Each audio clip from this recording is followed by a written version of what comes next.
galera, beleza? Como é que vocês estão, meus amigos? O Brasil tá daquele jeito, tá ruim, mas tá bom. Gente, no frigir dos ovos, pro padrão Brasil, o dia de ontem foi até bem interessante. E a gente vai começar já com a notícia, vou até mostrar aqui pra vocês, ó. PT acende o alerta com risco de derrota de Lula em 2026. Isso a gente comenta ontem que o Lula 4 subiu no telhado. Mas enfim, tem algumas notícias interessantes sobre como o governo segue marchando para o abismo, né? O seu próprio abismo, o seu próprio fim. Teve algumas notícias, assim, alguns fatos que são ruins, mas as repercussões deles são interessantes, que envolve aí... Dá para chamar de acordão?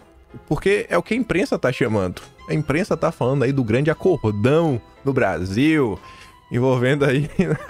envolvendo muita coisa que aconteceu nos últimos dias, nas últimas horas. A super terça, como a Malu Gaspar chamou.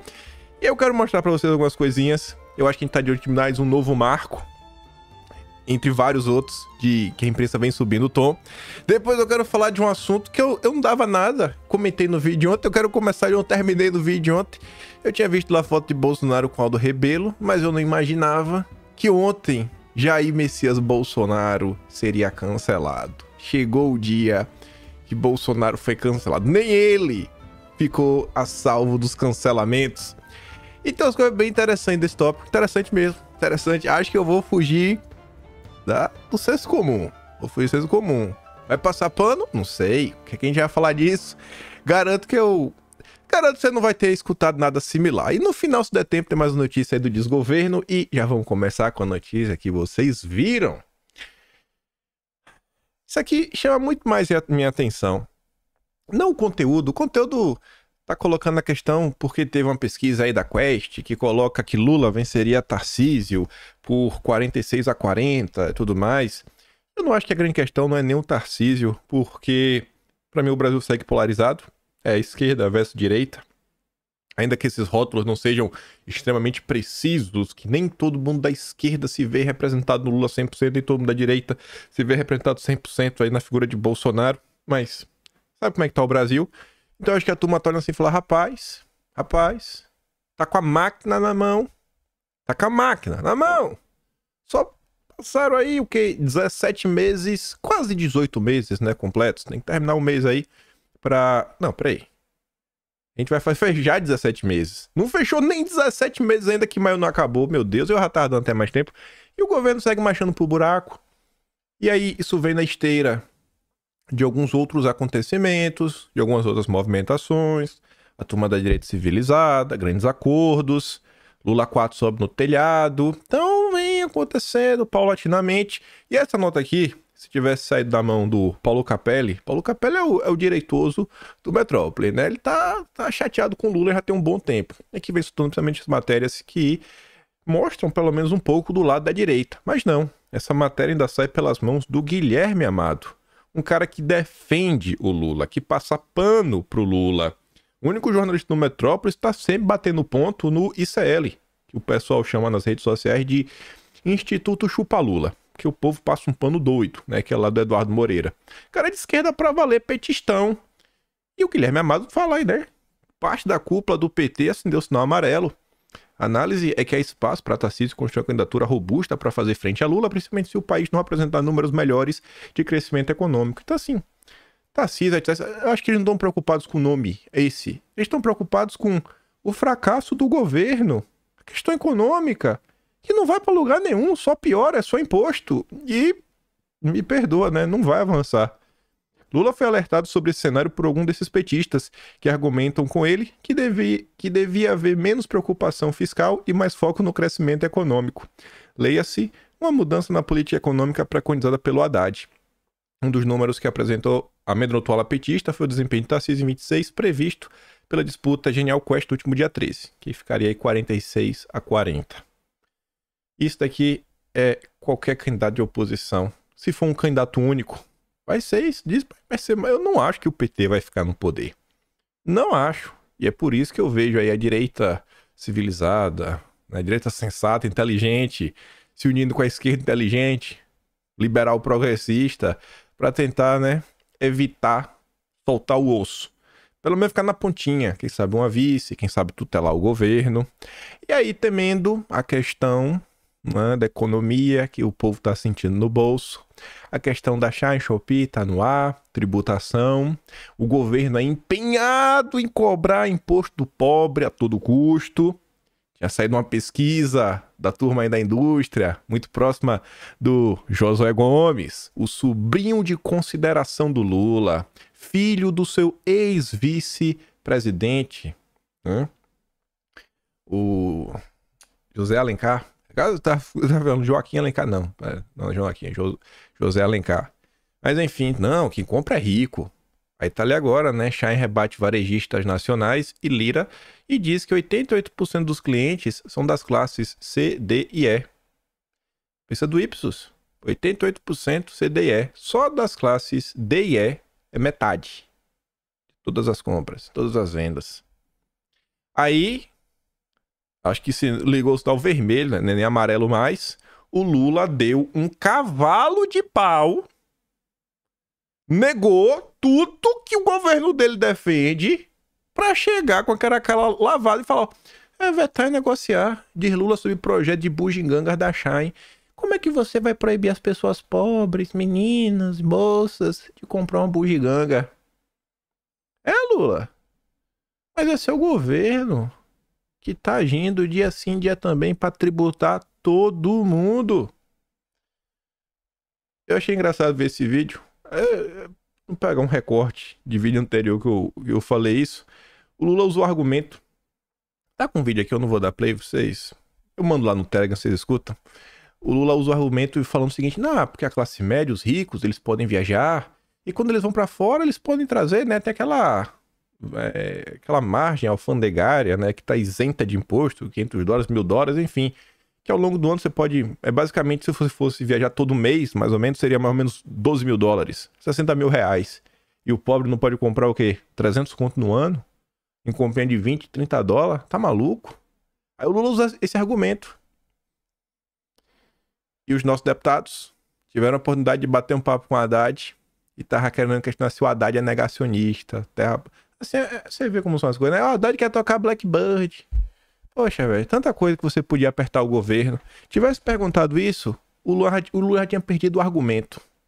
O Lula já tinha perdido o argumento. Aí já virava na notícia. Aí os deputados fossem espertos, faziam o meio de campo com o jornalista para colocar: Lula rouba argumento de bolsonaristas para dar um cavalo de pau. E era capaz de sair a notícia. Porque você vê aqui, ó. Vez ou outra tem uma boa vontade de alguém. Fala de Lula contra a taxação das comprinhas da Shine contraria declarações do Haddad, do Alckmin e do Lira.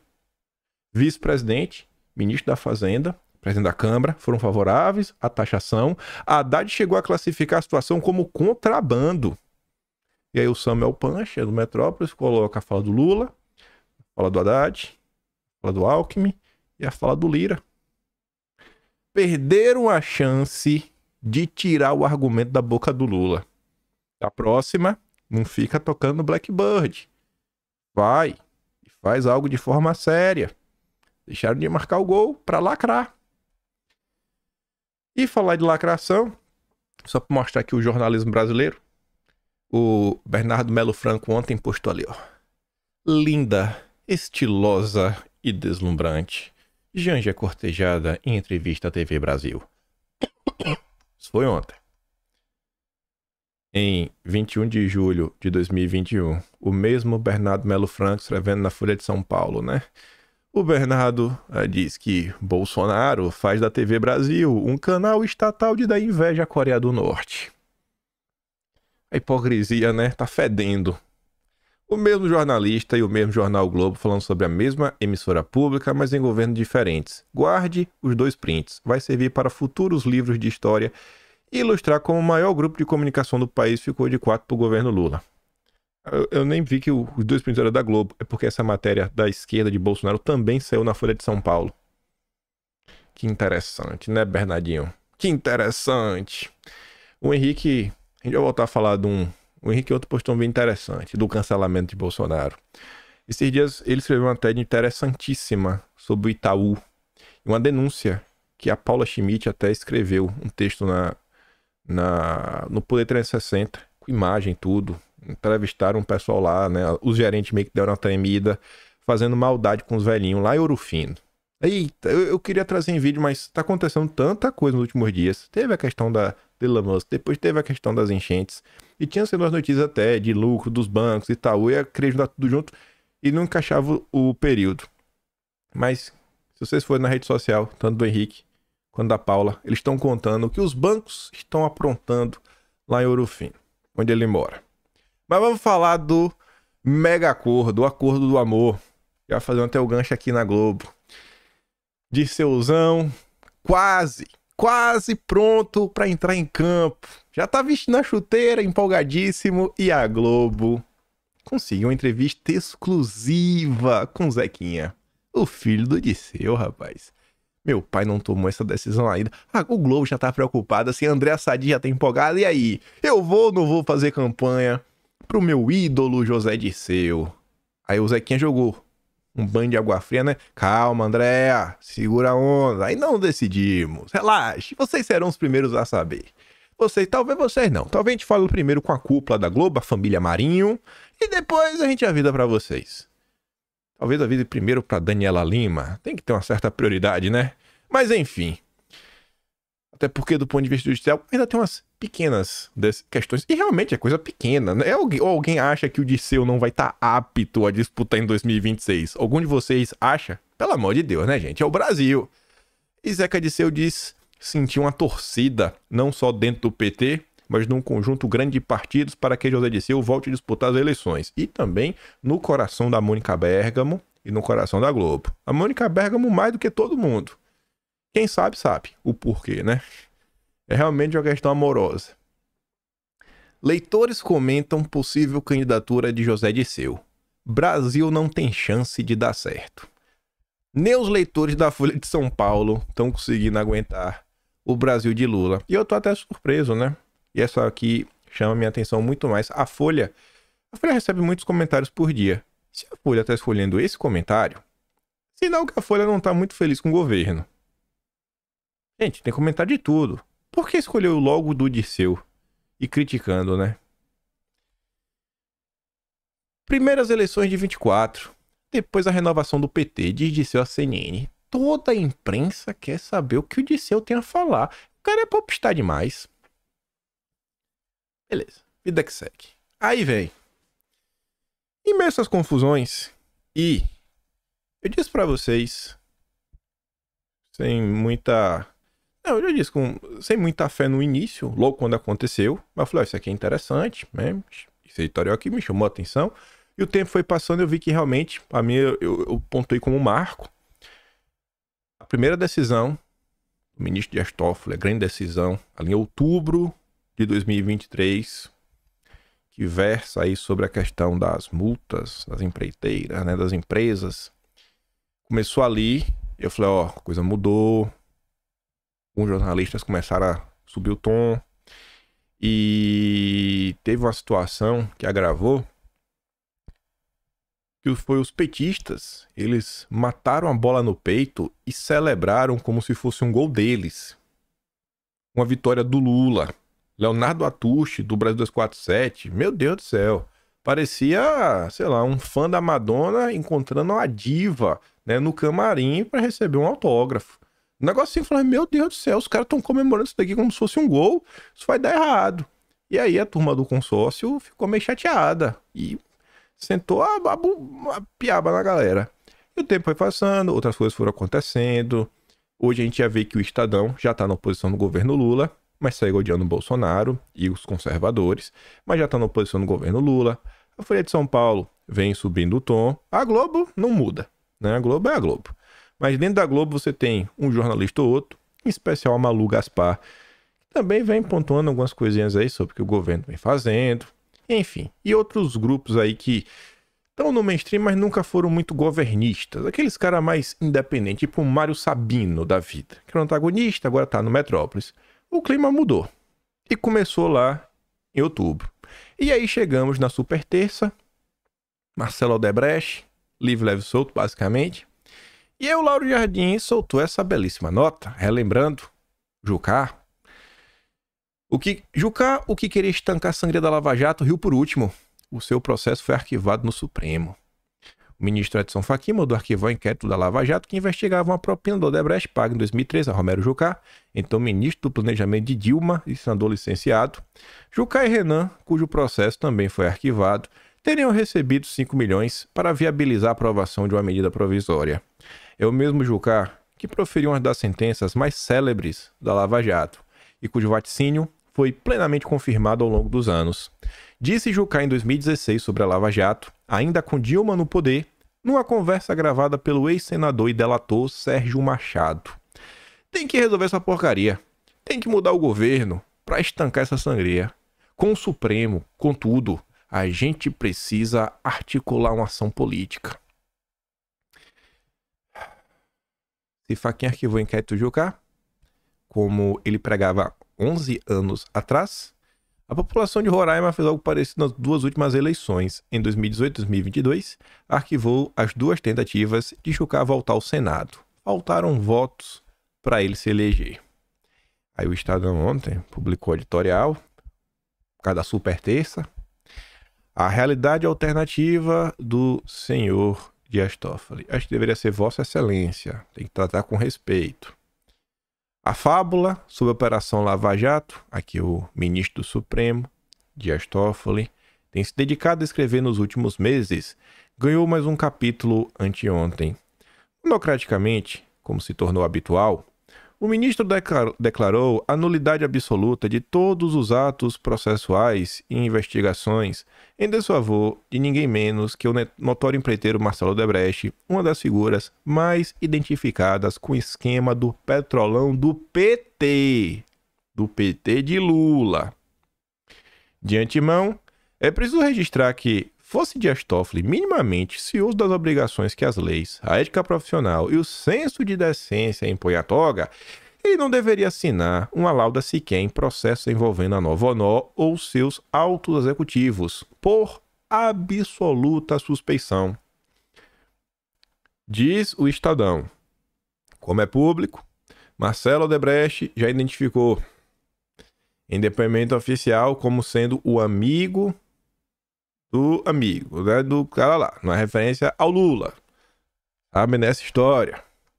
Mas, ignoradas essas barreiras legais e éticas para atuar no caso, o céu se tornou o limite para a imaginação fértil do senhor Dias Toffoli, como o ministro demonstrou ao longo das 117 páginas de sua decisão. Nessa peça de realismo fantástico, o mesmo Marcelo Odebrecht, que se notabilizou por seu envolvimento direto e abrangente no maior esquema de corrupção de que o Brasil já teve notícia, seria, na verdade, uma pobre vítima da truculência do Estado a merecer um amparo da mais alta instância do Poder Judiciário.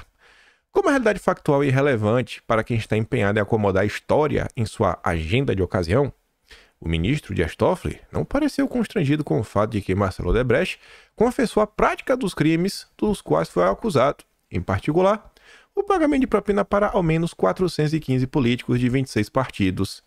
Espancando a lógica. Eu gostei dessa. Espancou a lógica. Espancando a lógica, o ministro manteve rígido o acordo de colaboração premiada, assinado pelo empresário em seu bônus, mas tornou inválido os seus ônus. Não tem muita lógica, né? O acordo serve pro bônus, mas não pro ônus. Se é assim, é assim. Zombando da inteligência alheia, ou simplesmente dando de ombro para os fatos, Dias Toffoli quer que a sociedade acredite que um dos mais bem-sucedidos empresários do país, assessorado, portanto, por uma equipe de advogados altamente qualificados, teria sido alvo, ora vejam, de um incontestável conluio processual engendrado pelo então juiz Sérgio Moro e membros da Força Tarefa do Ministério Público Federal de Curitiba, e tudo isso com o objetivo de cercear direitos fundamentais do requerente, como, por exemplo, o devido processo legal. Dito isto, por mais relevante que seja a participação individual do ministro Dias Toffoli nessa cruzada revisionista da Operação Lava Jato, o seu papel é menos importante e nefasto para a institucionalidade republicana do que a omissão de seus pares no Supremo.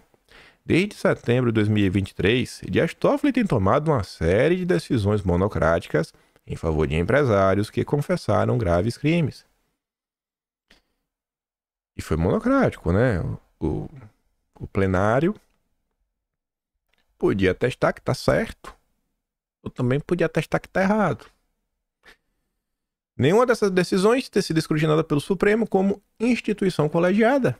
E é crucial para o país que o sejam o mais rápido possível. Só o plenário da Corte será capaz de sopesar as ilegalidades cometidas durante a Lava Jato e suas reais implicações nos casos individuais.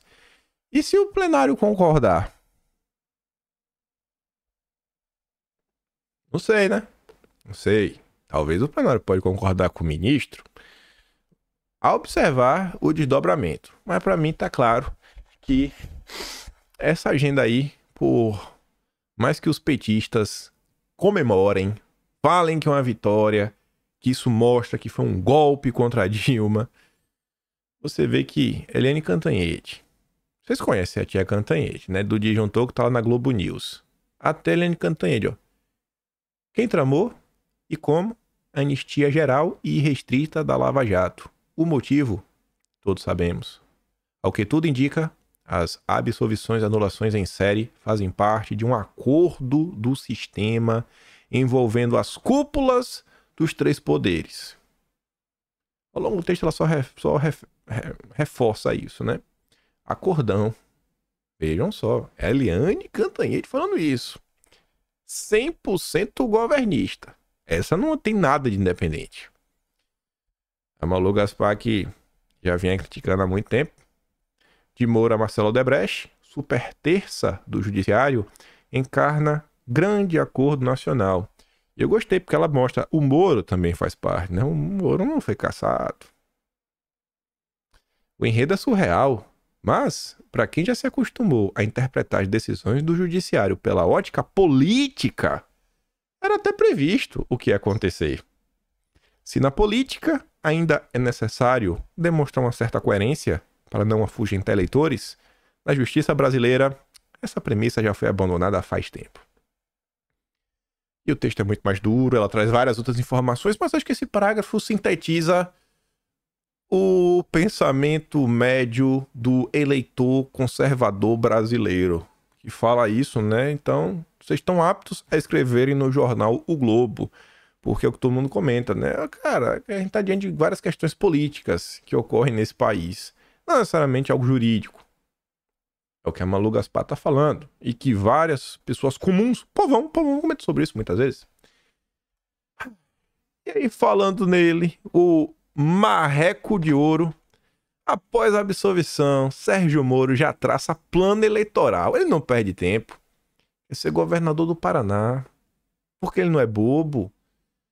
O foco de Moro é aproveitar que ele vai estar no meio do mandato. Como senador, ele disputa. Se ele perder, não acontece nada.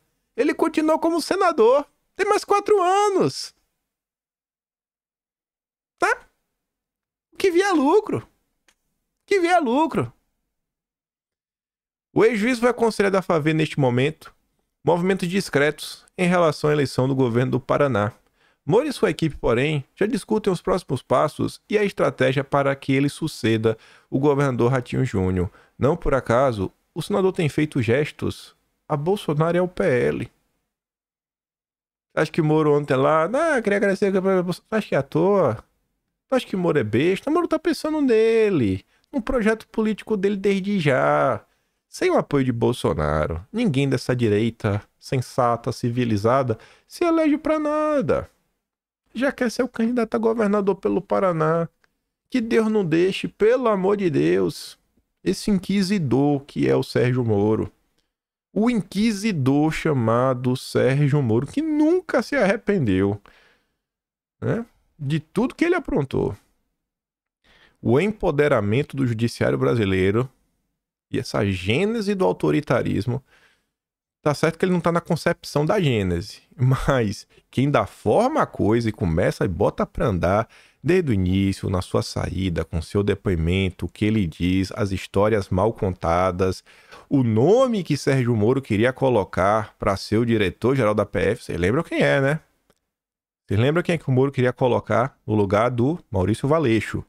Eu não tô falando do Fabiano Bordignon, que é quem o Valeixo afirma em depoimento que o Moro queria. Eu tô falando quem o Moro quis colocar depois, assim, num cavalo de pau súbito. Que ninguém entendeu. Pegou todo mundo assim, mas como é assim? Vocês devem lembrar, eu espero que vocês lembrem dessa história. Eu realmente espero que vocês lembrem dessa história. Porque é uma história que é censurada hoje. Tem as matérias da imprensa. Inclusive, uma história ainda mais censurada do que aconteceu em 2016. Com o indicado. Então, assim, Tem outra história também censurada, do indicado. Quando surge o inquérito, o Maurício Valeixo não era diretor da PF. Era o interino. Quem era o interino? O cara que o Moro queria indicar. E já no início do processo, que muita gente pontua, poxa, mas meio que não teve sorteio, até na composição da equipe, na época, também é tema censurado.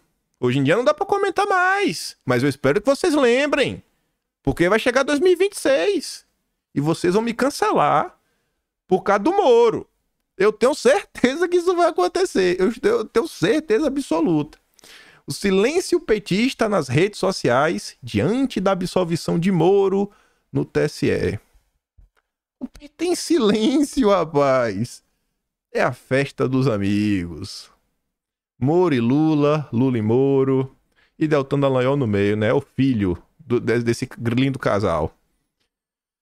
A direita civilizada. Pegando a direita civilizada, ontem eu passei por esse vídeo aqui e eu ia mostrar pra vocês só uma coisinha que saiu, uma matéria que chamou minha atenção na Globo, sobre a direita, sobre Felipe Barros. Aí eu vi isso daqui e falei, minha nossa senhora, que vergonha que o Arthur Moledoval passou. Sério, escuta isso aqui, ó. Esse cara tá falando esse sem cabelos, de óculos, do Meteoro Brasil. Canal de esquerda pra valer mesmo, lulista, 100% Lula das ideias. Mas se liga aqui o cara diz do Arthur. Bem, eu só queria pontuar que eu perguntei onde está a ilegalidade do processo de cassação de Arthur Duval. Ao que Arthur Duval me responde, com alguns méritos supostos do mandato dele, e na sequência uma comparação com um de seus colegas que também tem comportamento tão atrozes quanto os seus no que diz respeito às mulheres. Aí eu pergunto, dois errados fazem um certo?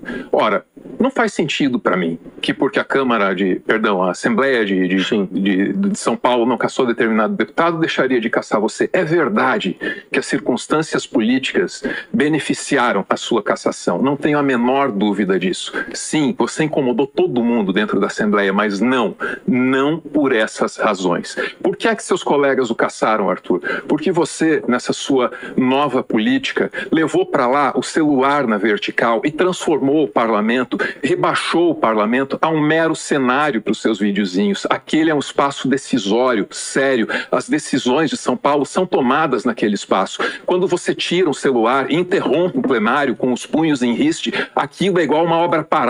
Aquilo custa para o contribuinte. Você é um peso para o Estado. Você, o liberal do Estado mínimo, fazendo o Estado perder dinheiro com uma Assembleia ineficiente. Se fosse eu cuspia no chão e saia nadando. Sério. Mandou a real aí sobre muita coisa. A turma que usa o púlpito do parlamento, seja as assembleias estaduais, como a Câmara Federal, o Senado, só pra lacrar. Só que isso daí não é só Arthur, não. Muita gente aí do PSOL, do PT, dos partidos de esquerda, adoram fazer isso. Também tem um maluco na direita. Tem coisa que é importante. Coisa mais... Não é o simples fato de você filmar o seu discurso. Ou filmar o que está acontecendo para mostrar para as pessoas. É você se utilizar da situação só pensando em você, no seu ganho, né, próprio, e você brilhar mais do que os outros. É você não ter uma causa que você está defendendo. Se você está chamando atenção, coisa porque é um projeto importante, ó, vão aqui botar mais o imposto no povo brasileiro. Aí você realmente tem que fazer um estardalhaço, tem que gritar, se jogar na mesa. Agora, Arthur Duval, Arthur tinha um vídeo lá chamando o cara na Assembleia. Aqui, ó, assim, ó, socos na cara, como diria o Nando Moura no passado, né? Parabéns aí, né? Isso é o tipo de deputado que não precisamos. Por outro lado, eu ainda gosto daquela. Se a Globo tá no lado, eu estou do outro. Comentamos ontem sobre o discurso do Felipe Barros. Mostrei um pedaço. Acho que foi o melhor discurso ontem, né? As melhores colocações, não discurso, né? As pontuações, os questionamentos que ele fez pro Haddad. Se o discurso do Felipe Barros tivesse sido ruim, não tivesse incomodado, eu acho que a Globo não teria publicado esta nota. Líder da oposição investigado do Supremo. Saiba quem é o deputado que discutiu com Haddad. Felipe Barros. A matéria sai explicando um monte de coisa. No final diz, ó. Barros integra um grupo de deputados que é investigado no inquérito das fake news. Até hoje tá nessa daí. 5 anos. E ninguém sabe se o cara é culpado, se o cara é inocente, mas martela. Aquela destruição da reputação do cara pelas mãos da Globo. Então, com certeza, Felipe, você fez alguma coisa útil. Se você não tivesse feito algo útil, a Globo não tava fazendo isso aqui de você. Não precisa só lá em pé e gritaria, como eu mamãe falei. Tá aí, ó. É uma prova de que tá trabalhando direito, sendo perseguido pela Globo. E Paulo Capelli, né? Só sai na coluna dele esse tipo de notícia.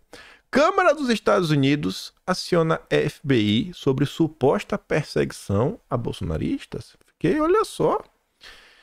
A turma lá, né, que tá vendo as coisinhas, lá do Jane Jordan, acionaram a FBI sobre uma suposta perseguição a bolsonaristas que moram nos Estados Unidos, né? Ofício enviado, pá, tudo bonitinho. Em carta endereçada ao diretor do FBI, Christopher Wray, o presidente do Comitê Judiciário da Câmara, Jim Jordan, pediu esclarecimento sobre relatos de que críticos e jornalistas de Lula teriam sido interpelados por agentes do FBI em nome do governo brasileiro. No Brasil, meios de comunicação informaram recentemente que o FBI, em nome do governo brasileiro, entrou em contato com 2 residentes dos Estados Unidos, incluindo o jornalista alvo de algumas das ordens de censura dos tribunais brasileiros, diz a carta que ele enviou. Como mostrou a coluna, o FBI entrou em contato com o comunicador Paulo Figueiredo e com o médico de Bolsonaro, Ricardo Camarinha. A abordagem ocorreu após a PF brasileira pedir cooperação internacional para a realização das oitivas que integram o caso das joias. A suspeita de Jordan é que o FBI tenha sido usado para intimidar e censurar, uma vez que ritos não teriam sido seguidos, como o envio de cartas rogatórias, quando há comunicação entre o poder judiciário de diferentes países. Então, a coisa não está ganhando tantos holofotes, nem está na temperatura que estava ali no mês de abril, com Elon Musk falando o que estava rolando no Brasil, mas as coisas seguem, né, se desdobrando. E eu sigo observando. Mas vamos lá. Um assunto que eu não dava nada, que eu começar até por onde terminou o vídeo ontem. Eu tinha visto aqui essa foto, o Vilimico postou. Eu até brinquei no vídeo, eu falei, acordou cedo. Eu postei 3h40 da manhã. Ele falava, né, me anima muito ver essa cena no sentido do diálogo de visões diferentes, com o verdadeiro objetivo de priorizar o Brasil. Ponto. Terminei o vídeo ontem, fui jantar. O negócio que eu tinha comprado passou e quebrou. Quebrou não. Cachorro mijou em cima. Aí eu tive que abrir todo, limpar, fui dormir mais de meia-noite. Parecia que tava trocando o painel de uma moto. Resolvido. Consertei, não perdi meu dinheiro. Aí dormi, acordei. Quando olho, aí quando eu fui deitar, antes de dormir, da última, né, no Twitter, e já tava lá. Críticas a Bolsonaro. Bolsonaro foi pedir autógrafo de um comunista. Tiveram várias assim. E um monte de gente falando um monte de coisa de Bolsonaro. Eu nem vou, assim, defender Bolsonaro. Como é que eu vou defender ele? Na verdade, eu vou defendê-lo. Mas calma, por partes. Enfim, muita gente criticou. Eu não vou colocar as críticas de que o pessoal da direita fez. Eu já tinha até gravado um vídeo no canal secundário lá no Talking Show. Falei um pouco sobre isso e eu vi os comentários e muita gente falando, poxa, a maior parte dos canais... Poxa não, ninguém falou, poxa, assim. A maior parte dos canais que eu vi falou em tom meio crítico sobre a saída de Bolsonaro, né, essa foto e tudo mais. Beleza. Mas vamos lá. Tem umas coisas bem interessantes, que eu acho que são válidas nesse momento. Nesse momento, não só de Brasil, mas também de mundo, tudo que está acontecendo. E aí eu quero começar com o Henrique Soldani. Voltou pro vídeo, como eu disse. Outra vez ele postou um vídeo deveras interessante, que mostra que coerência você vê por aqui. Este é Jair Messias Bolsonaro em 2015. 2015. 3 anos antes de vencer as eleições de 2018. Da apresentação do Aldo. Eu conheço o Aldo há mais de 20 anos. Sua prática não é diferente do discurso. Então, um ponto positivo para ele. Ele tem conhecimento das questões nacionais, tem conhecimento da questão das Forças Armadas. E eu entendo que a Dilma Rousseff jamais escolheria alguém fora do espectro de esquerda. Como, por exemplo, o último era do PT, o penúltimo parecia que era do PSOL. Okay? E o Aldo, eu entendo que para nós, tendo em vista esse aspecto, ele foi o melhor para as Forças Armadas e talvez o pior para o próprio Dilma Rousseff, porque ele é um deputado que respeita, por exemplo, a lei da anistia e nunca fez proselitismo em função do que ocorreu no passado no nosso país. Quer dizer, o senhor está ótimo, ele como ministro da Defesa. O ótimo seria eu, ministro, mas não no governo Dilma, tá ok? Você pode ver, caso um dia eu venha assumir a presidência, o que pode acontecer, lógico que não morei ninguém do PT ou do PCdoB na defesa, será um general quase estrela. Mas a Dilma, como ela não fugiria de alguém de esquerda, entendo que ele é uma pessoa que, entre todos desse universo, para nós, é o menos ruim ou o melhor. 2015. Já no início ele pontuou a questão do Aldo Rebelo, que é um cara aí com um certo entendimento das questões nacionais. A Dilma já escolheu alguém da esquerda de qualquer jeito. Um da esquerda, ou é o menos pior, ou é o melhor, fala o que quiser. Então é ótimo, Bolsonaro comunista ótimo. Mas não. Ótimo seria eu, ministro da Defesa, mas não do governo Dilma. Ele depois brinca, mas se um dia eu chegar lá, e pode acontecer. Então, o bicho já tava com as garrinhas de fora. Mas vai voltar, Jair. A hora tá chegando. Ele falou, se eu chegar na presidência, vai ser um 4 estrelas. Bolsonaro chegou na presidência. Ou não foi um 4 estrelas? Coerência. E não é a primeira vez que eu escuto Bolsonaro falar do Aldo Rebelo. E não é a primeira vez que eu também vejo o Aldo Rebelo ao lado de Bolsonaro. O próprio Aldo Rebelo, quando ele vai na CPI das ONGs, eu acho que foi lá que ele contou essa história. Posso estar enganado.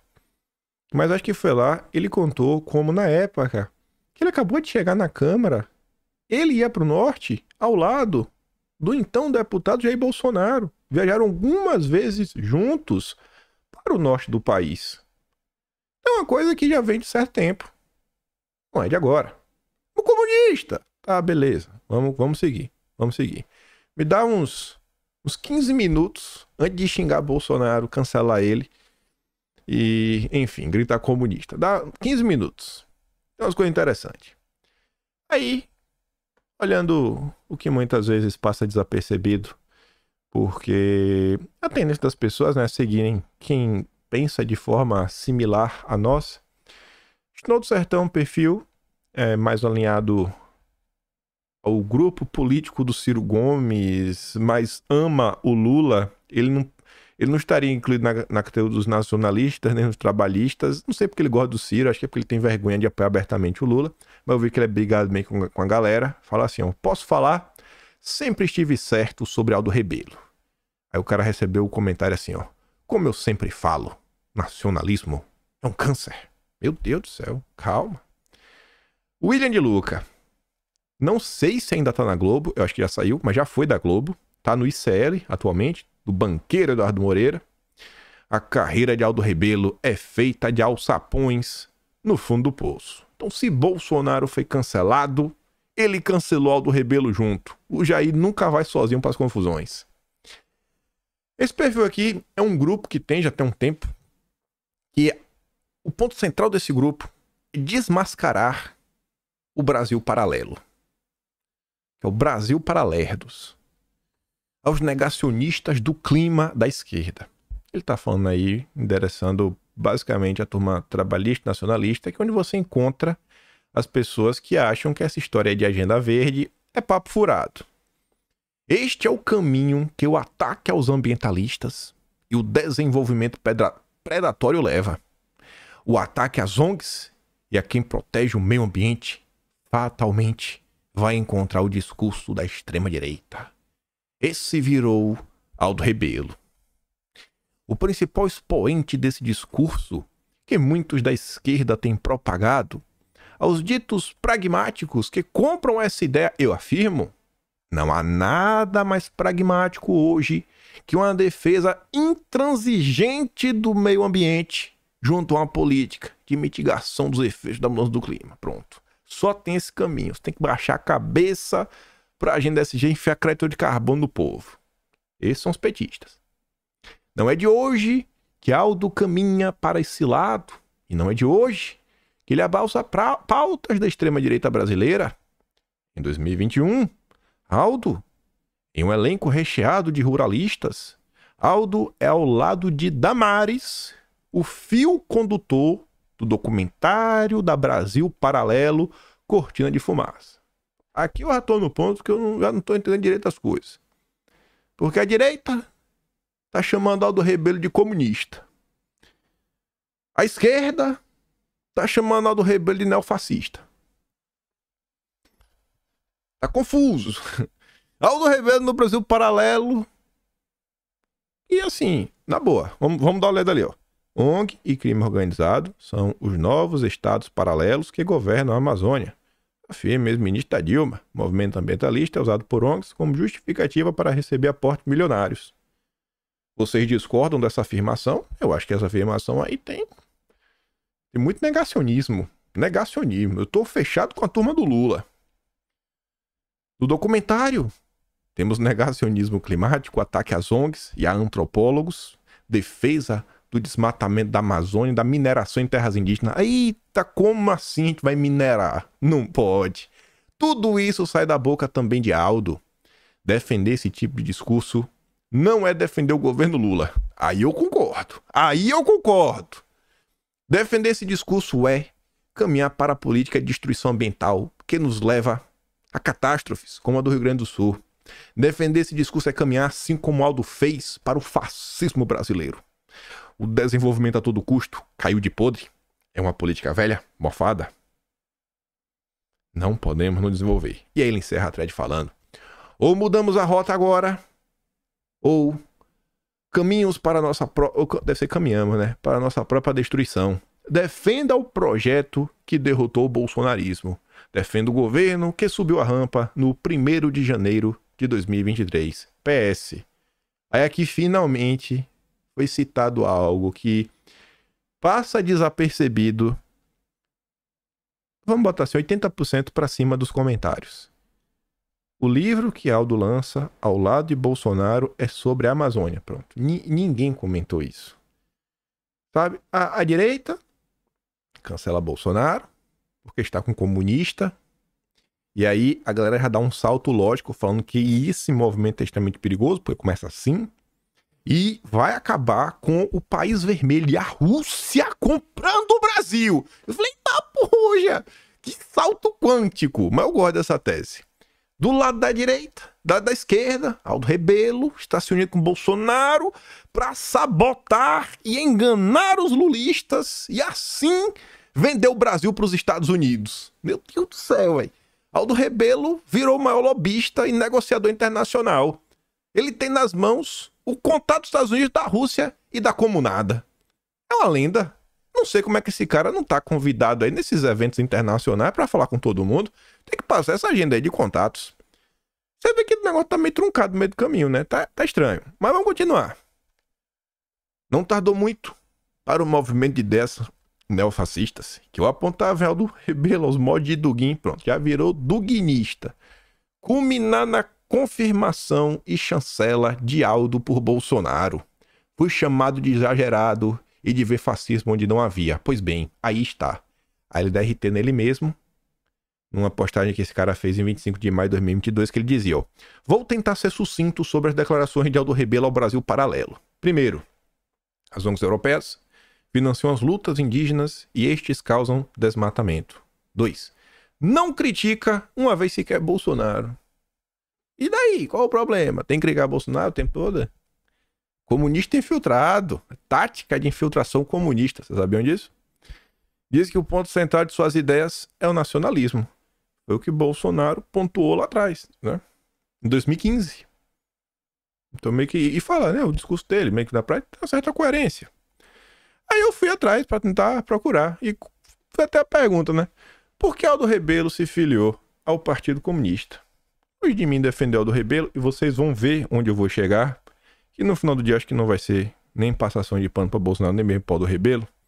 Eu falei que a gente ia seguir um caminho diferente. Mas escuta aqui esse vídeo. É de 17 de maio de 2022. Como disse na apresentação, você foi filiado ao Partido Comunista do Brasil por 40 anos. Que ideais mobilizaram você lá atrás, em 77, a ingressar no partido?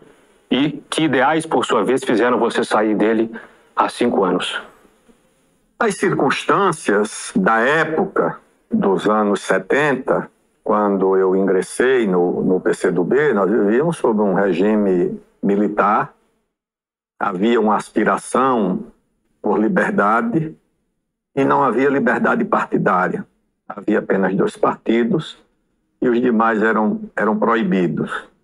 Havia também um anseio muito grande pela luta contra as desigualdades, que no país eram muito grandes.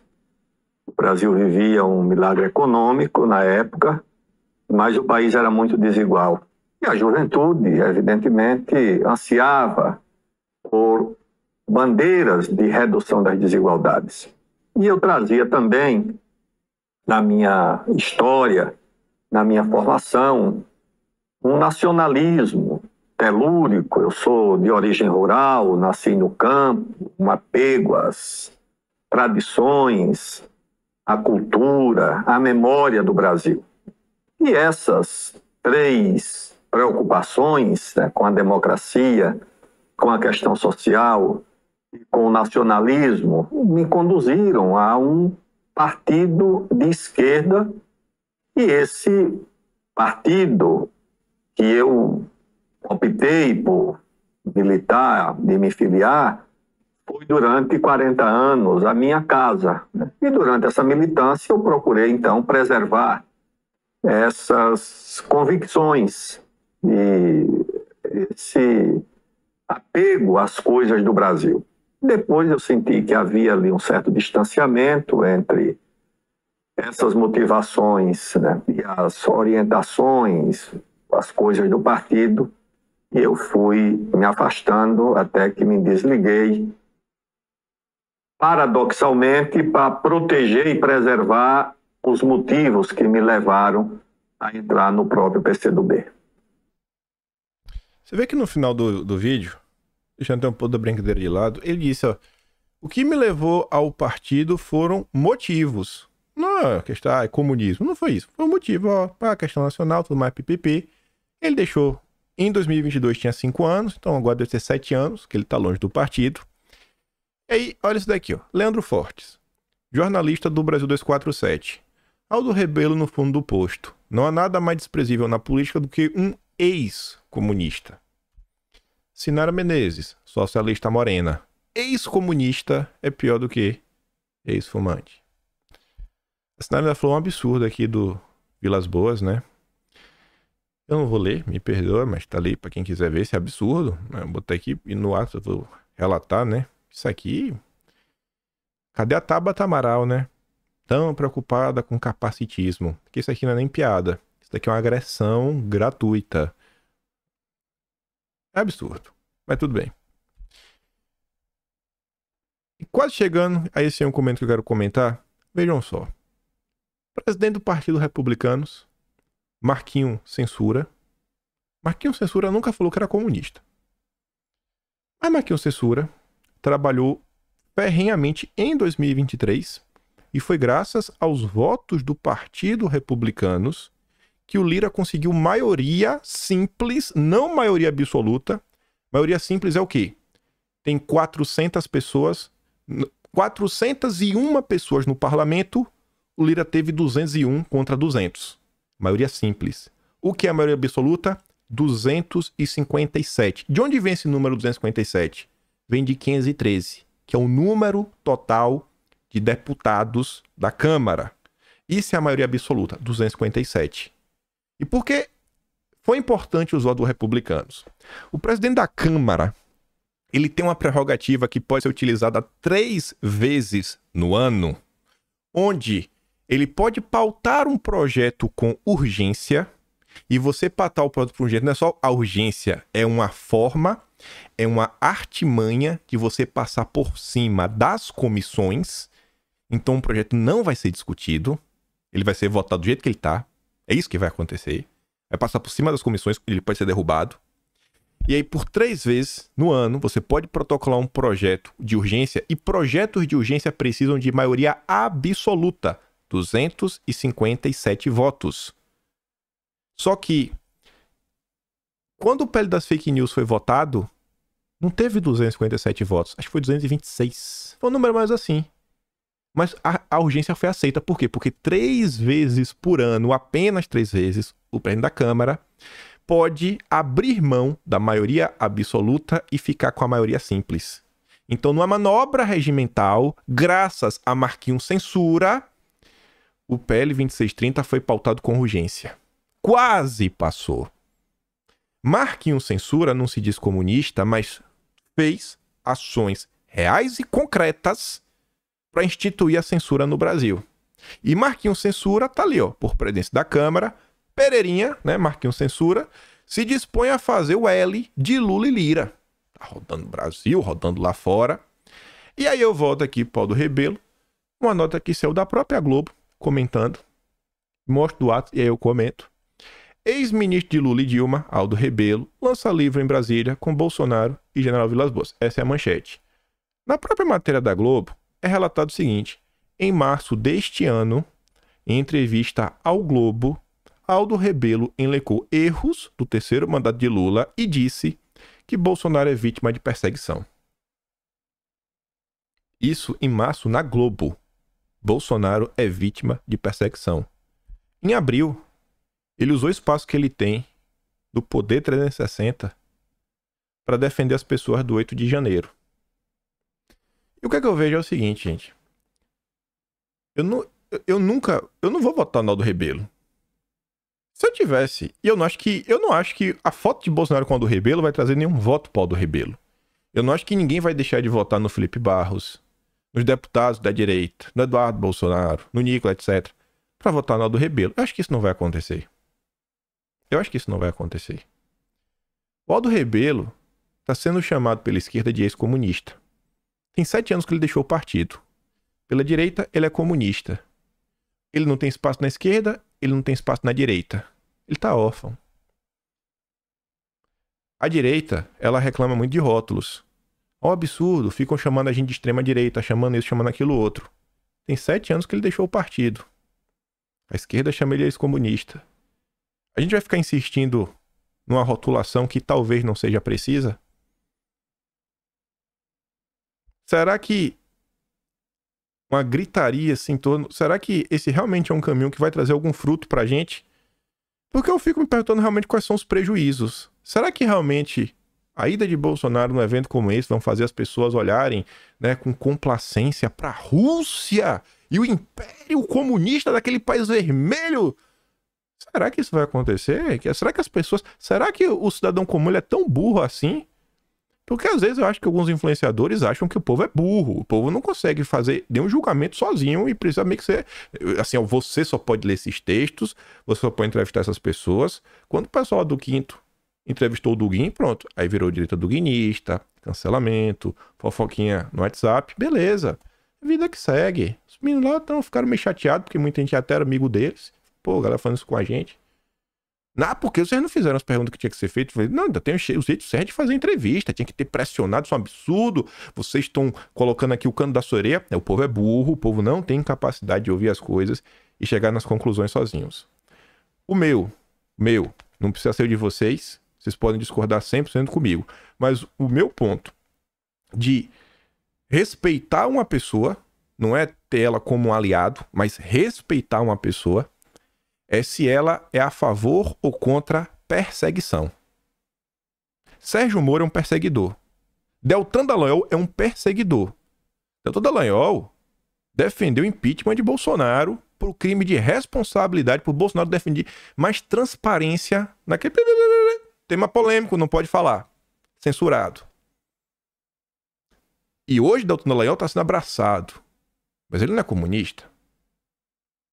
O Aldo Rebelo tá falando do 8 de janeiro, tá apontando o pessoal. Não é de hoje. O Aldo Rebelo tem alguns temas, e esse que era o livro dele, Amazônia, é um tema que ele tem certo domínio. Eu descobri, fiz um dossiê, se vocês acharam alguma coisa de relevante, e na época eu dei todos os métodos. Eu falei de onde eu tirei a informação inicial, que foi a questão dos soldados da borracha. Eu ouvi do Aldo Rebelo, num recorte que apareceu num TikTok da vida, ele falando que lá no período do segundo grande conflito, só o eixo lá dos aliados, né, Estados Unidos, Europa, só derrotaram o cara do bigode por causa da borracha brasileira. Você não tem como produzir nenhuma ferramenta, né, nenhum avião, nada, se não tinha borracha. E de onde que teve? Teve sobre a vida de vários brasileiros, a vida mesmo, muita gente faleceu, dezenas de milhares. Não lembro se foi 50 mil brasileiros, foi um número absurdo. E os que ficaram vivos não receberam o que deveriam ter recebido, aquelas coisas que só acontecem no Brasil. E depois, anos depois, a Câmara que fez uma homenagem e tudo mais, meio que pagou uma parte do que devia. Uma história bacana. Uma história bacana. Tem algumas coisas que vale a pena pelo menos ouvir. E aí, assim, um lado não quer, o outro lado não quer. Será que a gente não precisa ter o cara como aliado? Não precisa votar no Aldo Rebelo, não precisa pedir voto pro Aldo Rebelo. Mas precisa destruir o cara? Será que a gente vai ter algum ganho com isso? Aí, para exemplificar, muita gente ontem compartilhou um vídeo de Olavo sobre o Aldo Rebelo. Não vou entrar no vídeo do Olavo do Aldo Rebelo, porque acho que por esse caminho aqui eu posso dar o meu exemplo. Eu quero falar de mim, não falar dos outros. Esse aqui são alguns tweets de Olavo. Gosto muito de Olavo. Nunca falei mal dele. E não vou falar também. 13 de julho, Olavo fez 3 tweets. Primeiro, quem assistiu uma aula de Olavo nunca mais tem onde ele levar há meio anos, que é o Luciano Ayan. Não tem ninguém que tenha comentado, acho que mais arriscado do que eu. Nem o Ayan a sério, nem o Lourenço Carrasco. Eu levo o Lourenço Carrasco a sério. Eu traí Olavo, eu não vou falar mal de Olavo. Respeito a opinião do Olavo. E o Olavo... Calma, você vai o plot twist. Dar ouvidos ao Lourenço Carrasco é prova de inteligência fraca. Exatamente como a menos ao Dugin. Lourenço Carrasco, LaRouche e similares só são leituras interessantes para pessoas desprovidas de formação clássica, palpiteiros semicultos com lugarzinho nas altas esferas. Esse é o Olavo. Esse daqui também é o Olavo. Esse daqui também é o mesmo Olavo, sobre LaRouche e Lourenço Carrasco. Censurado o livro Mafra Verde, 30 de agosto de 2001. Há no mundo um sujeito cujas opiniões discordo em gênero, número e grau, é o senhor Lindo LaRouche.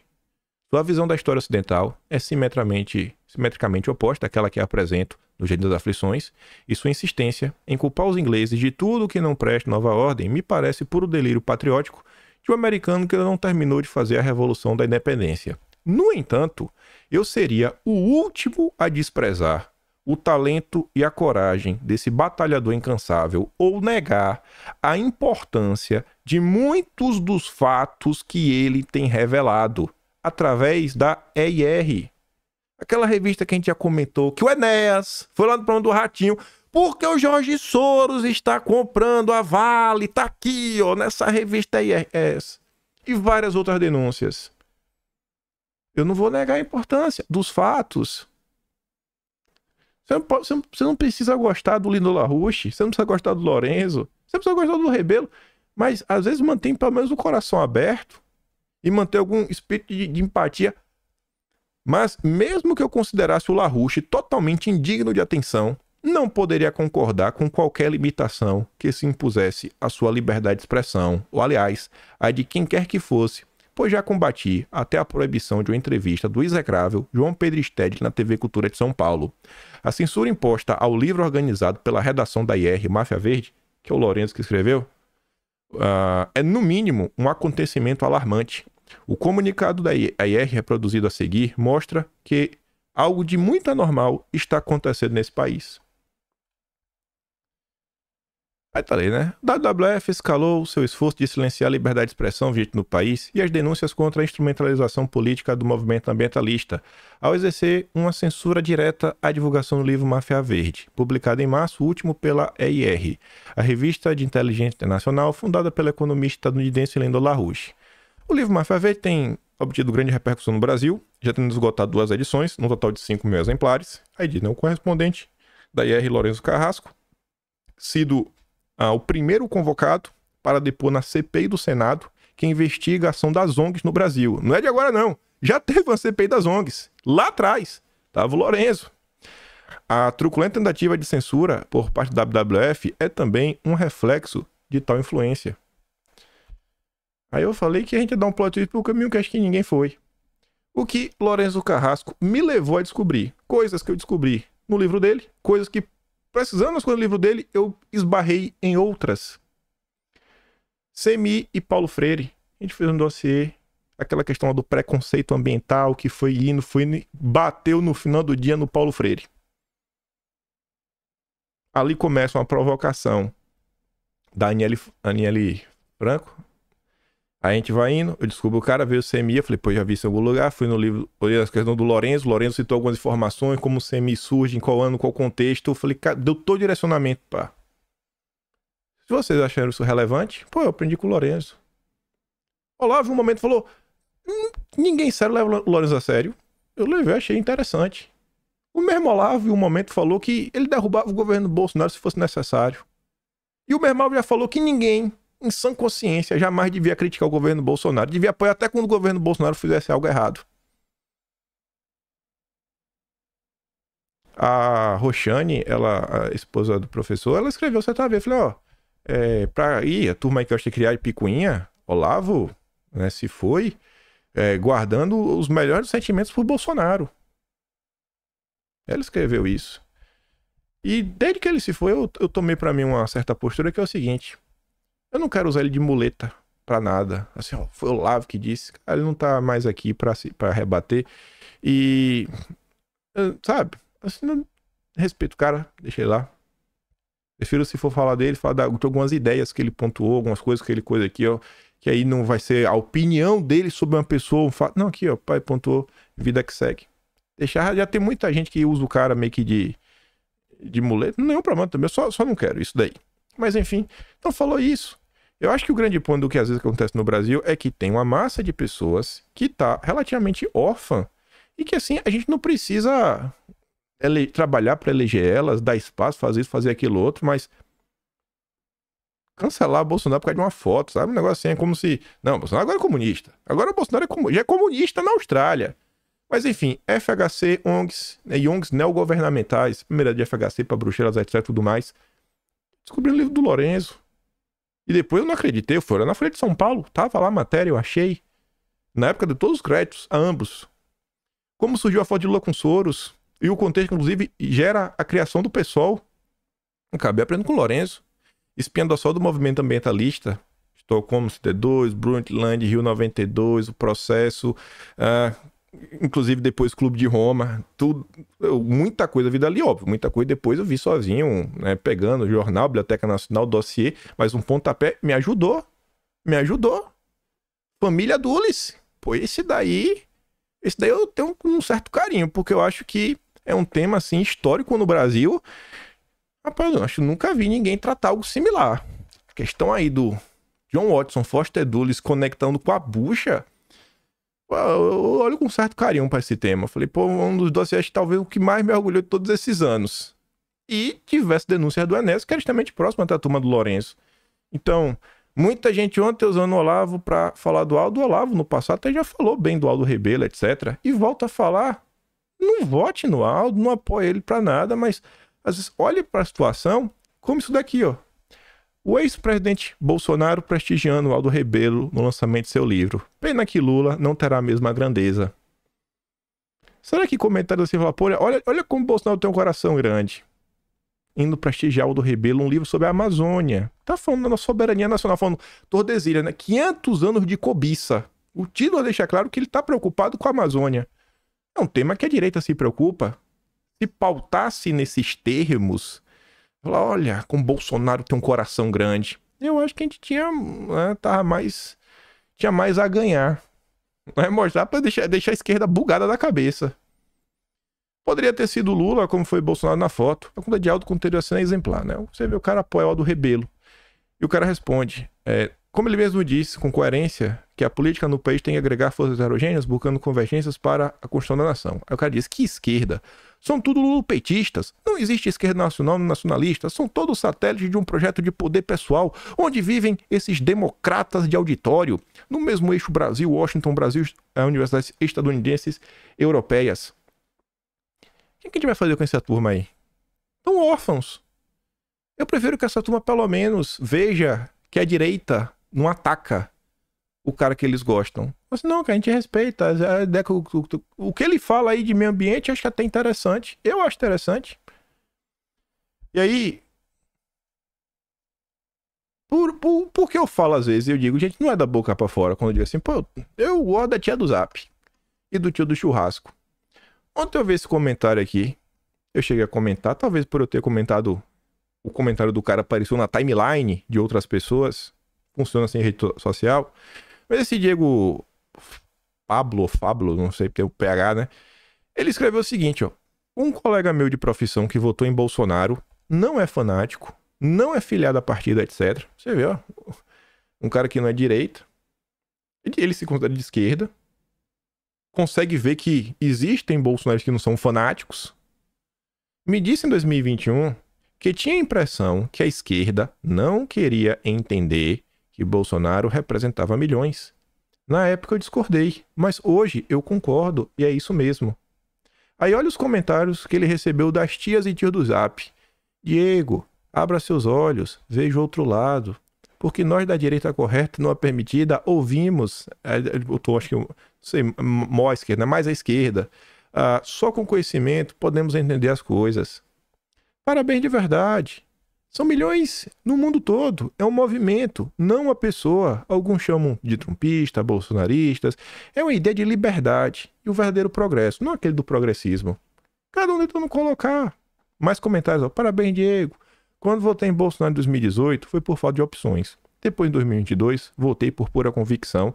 E se ele estiver em 2026, vou com ele de novo. Quer saber o outro lado? Pega aquele vídeo na íntegra, da reunião ministerial que Moro foi covarde e não ficou para ouvir a verdade dita por Bolsonaro, onde ele xingava e brigava porque o povo estava apanhando, sendo massacrado por tentar trabalhar no Fica em Casa. Nem tudo é o que lhe falaram que seria. Abra a mente e veja o milagre acontecer. Para se interessar pela política, não é preciso ser fanático e muito menos filiado a partido político. O que é preciso é estar aberto a ideias e analisá-las sem barreiras ideológicas. É bom, não precisa abandonar a ideologia. Eu não quero, eu estava reclamando ontem, né? Que a direita ideológica parece que não tem espaço. Agora eu pergunto para vocês, qual comportamento vocês acham que agrega mais pro nosso lado? As tias do Zap? Ou os canceladores da esquerda? Eu não mostrei ninguém cancelando da direita, né? Mas quem mais teve uns? Tem uns comentários. Gente, eleição no final do dia se vence com voto. Não precisa pedir voto para o Aldo Rebelo, não precisa dar cargo para o Aldo Rebelo, não precisa nada, não precisa nem gostar dele. Mas diz para partir, cancelamento, e às vezes colocar um rótulo que nos dias atuais não condiz mais com o posicionamento político que ele tem nos dias de hoje. Como é que a gente vai olhar no espelho e reclamar de quem nos chama a extrema-direita isso? É minha linha de raciocínio. Aí você vê o meu cara da esquerda, ó.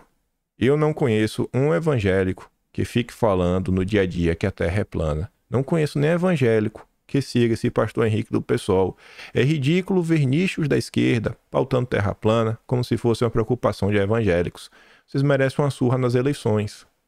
Impressionante a esquerda compartilhando de forma efusiva um vídeo do Haddad na Câmara, confrontando o deputado e dizendo que aceita que a terra é plana. Típica pauta fantasma de internet. É ridículo. Aí eu fiquei até me perguntando, né? Não é para ser aceito, não é para ser aliado. Tem que repetir, porque o povo distorce. Não é para ser aceito, não é para ser aliado. Só para não ser cansado de chamar de comunista.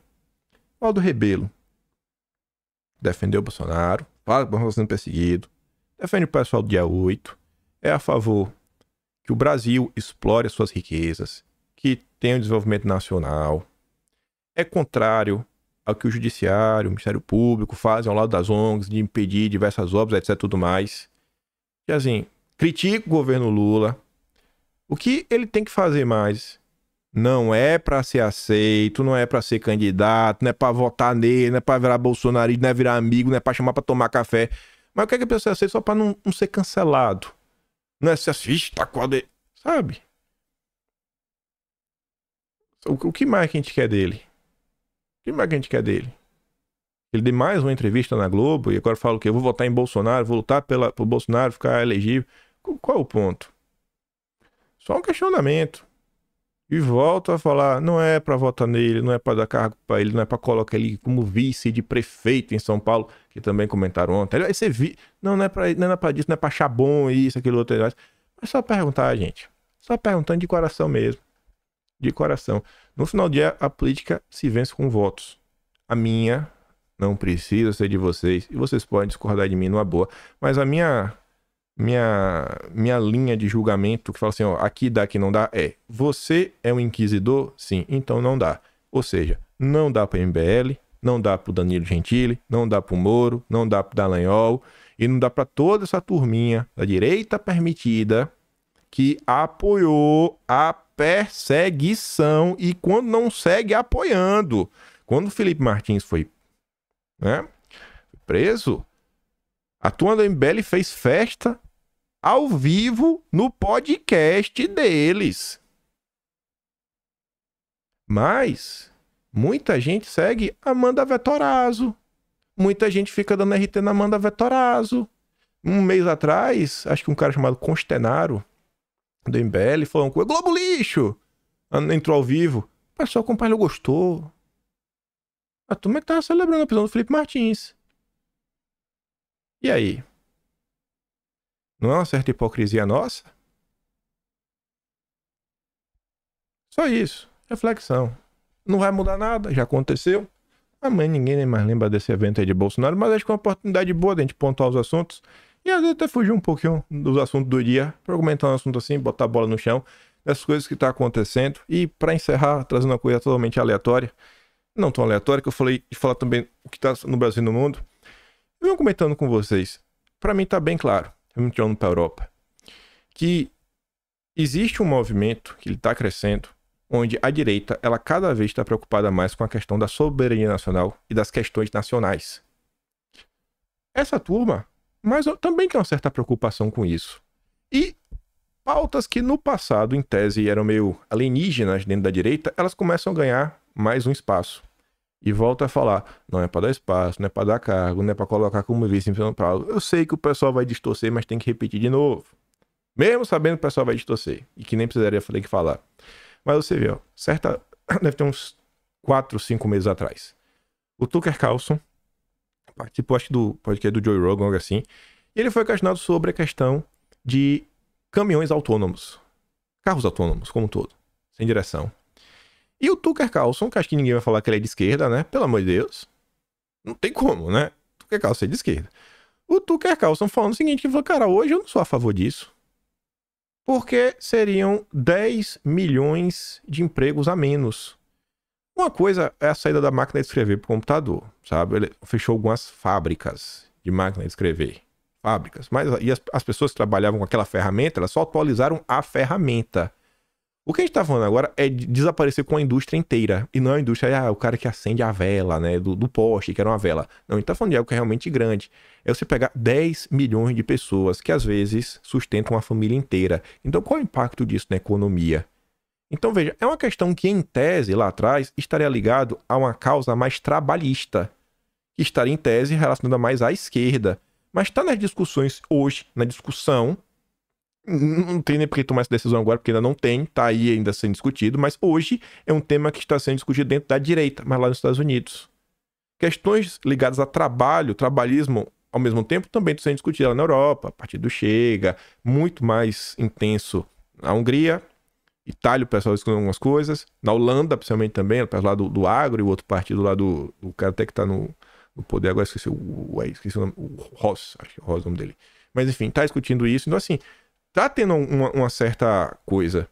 E a partir do momento que esses grupos da direita começam a debater isso, é natural que na hora que chega numa disputa presidencial, que é um contra o outro, vocês acham que as pessoas que meio que se preocupam com essas pautas, que estão órfãos, que estão sendo perseguidos pelo PT, chutados pra fora, não uma perseguição judicial, mas cara, você não serve mais. Você é um safado, você é um Bolsonaro, você é um fascista. Você acha que na hora do voto essa pessoa pelo menos fica em casa? Não vota nulo? Você acha que essa pessoa que está sendo xingada pelo Lula, você acha que ela vai sair de casa para votar no PT? Se ela sair de casa, é para votar no candidato que não é do PT. É o que eu acho. Tem essa chance. Agora, se ela for xingada pelo Duelá, é capaz de também votar em ninguém. Eu quero o voto dos eleitores do Aldo Rebelo. Eu quero que os eleitores do Aldo Rebelo, não são muitos, quero que votem em Bolsonaro. Quero que vote Bolsonaro. Porque temos 200 milhões de habitantes. Se cada um de nós trouxer um voto, nossa, a gente consegue 100, 200 mil votos. Mas, pô, é um feito grande, viu? É um feito grande. Elege um deputado. Se a gente conseguir um por ano, um a mais por ano, é o trabalho de formiguinha. Mas falei o que eu tinha pra comentar. E passei pano pro Jair. Que eu não ia deixar o Jair sem se apanhando sozinho, né, Jair? Tamo aí. Passarei todo o pano possível. E você já sabe disso. Você fala, ó, vi quem criticou. Você tá na dúvida, você só viu críticas. Você sabe que aqui vai estar o cara passando pano pra Bolsonaro. E eu não escondo de ninguém. Honestidade. Tamo aí pra isso. Sou honesto, passo pano, alivio pro lado do cara. Alivio, óbvio. Eu vou mentir? Não vou. Brincadeiras à parte, não fique com raiva de mim. Volta amanhã. Se gosta do meu trabalho, não for com raiva, passar no canal, tem um Tony Valeu, tem um pé na descrição, tem o Atlas Brasileiro, kimpai.com.br, ali é o de abril. Aquela matéria mesmo de abril nem deu pra comentar do Aldo Rebelo, né? Tanta coisa que aconteceu. Mas tudo que tá sendo de 8 de abril, tudo que tá sendo do 8 de janeiro, até o que não dá pra comentar em vídeo, que não deu ao longo dos meses, eu fui colocando o Atlas. Porque eu acho que é uma situação que é extremamente importante. Porque não pode deixar a esquerda reescrever a história. E é um momento ímpar, assim, do que aconteceu no Brasil, né? A maldade que fizeram com as pessoas. Então, lá na frente, pra gente poder relembrar o que aconteceu, as pessoas que criticaram, o que o Poder Judiciário, junto com a esquerda, defenderam. Então, tudo que foi saindo, eu fui juntando, fiz questão de colocar. Com certeza vai ter uma coisa que não tá lá. Mas tudo que deu, mesmo quando não tá em vídeo, eu tô colocando o Atlas. Tô colocando, tentando fazer minha parte. Aquele grande beijo e abraço, gente. Deixo pra vocês. Eu já deixo o beijo e abraço, né? Então, volta amanhã, compartilha. E é isso. Fui, meus amigos.